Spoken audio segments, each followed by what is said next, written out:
Appreciate your talk. It was very interesting. If you can just look at the camera here and just tell us your name again and a bit of your curriculum vitae. It was very interesting to hear all of your experience.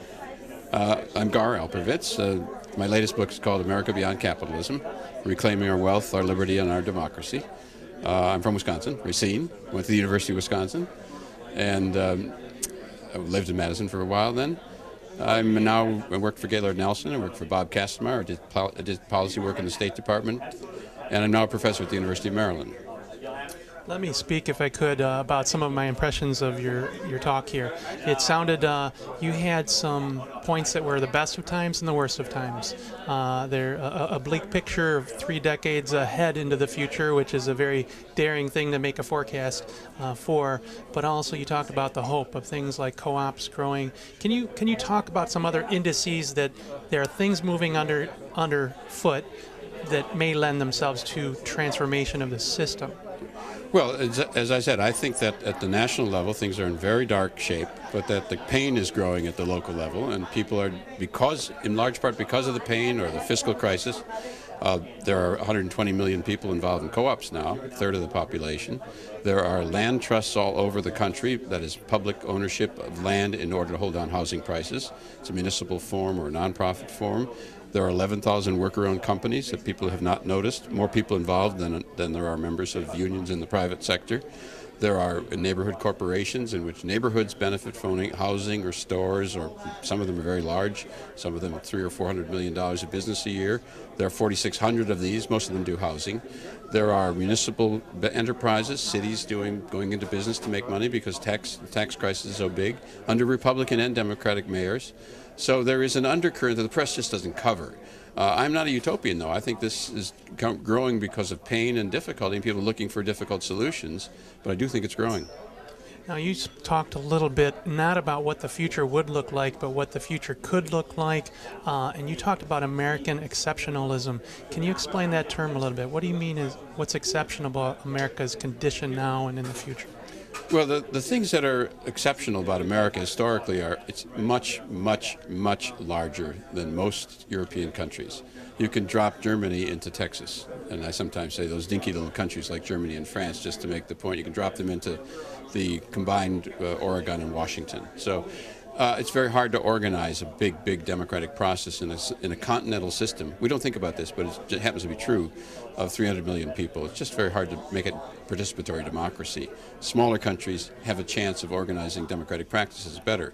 I think we're going to have to regionalize at some point, ultimately in the future, to deal with this, particularly as the population grows.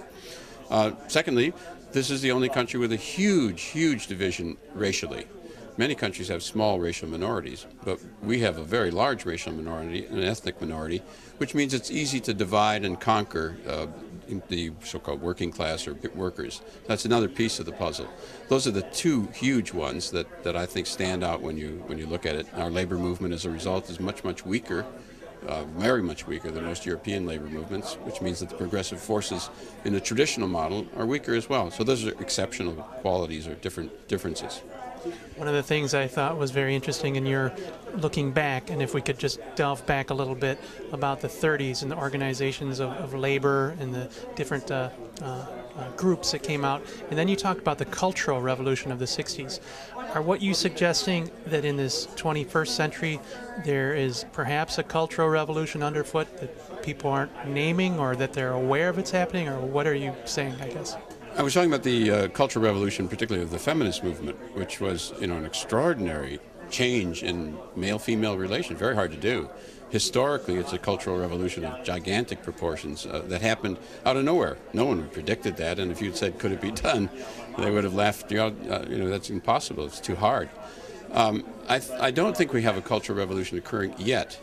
But I do think people are very worried and getting fed up with what's going on around the country, and there isn't an easy way to change it in the old-fashioned. Elect a good Democrat and they will be bound in by these larger forces. They won't be able to do much, though I'm for that. I would support electing decent Democrats, do as much as we can. But I think people are beginning to realize that something really quite profound is going on, and that's the context in which large order cultural possibilities occur. So I think that as the pain deepens and as all these very positive things going on at the local level develop, there is a possibility of people becoming into a movement that's sort of sparking something. That's very common in history, although, you know, when you're living in it, you can't quite believe it, but in history it's very common. I'm just going to cite just a few people, and I won't keep you here much longer. But Margaret Atwood has talked about the nuclear crisis. Jeremy Rifkin, who I see is on your book, talks about crisis in time and labor, automation, things of that sort.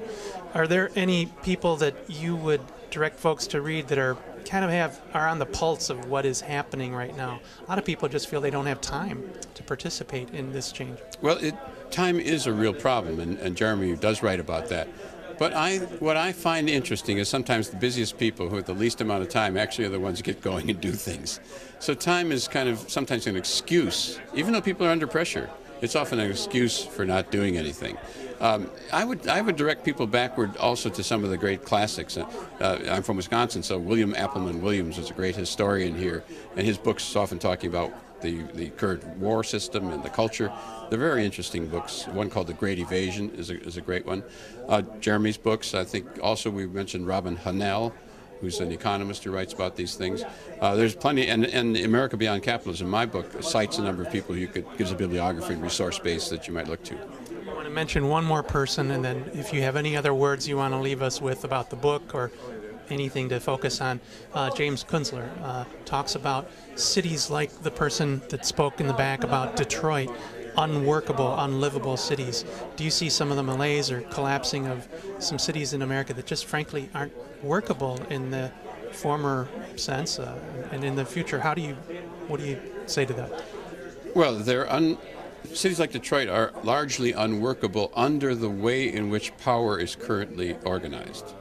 Let me say it again. These are not unworkable in some abstract way. If we were to develop an energy-conserving mass transit system throughout the United States, which would be a good thing to do, it might actually reduce our wars in the Middle East over oil. It might save us money and lives. Then we'd have to make an awful lot of mass transit railroad cars. And we could say, let's use the money and put people to work in Detroit. That would be a wise and intelligent thing to do. It would also require us to change our politics and decide to do that in an intelligent way that helps out a city and solves the energy problem.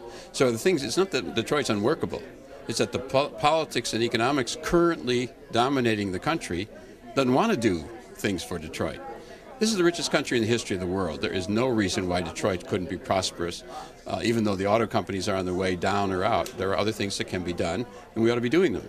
And if we had some intelligent plan to do it, Detroit could benefit. There's a lot of skilled people in Detroit who could help us on this, and the economy would boom from it.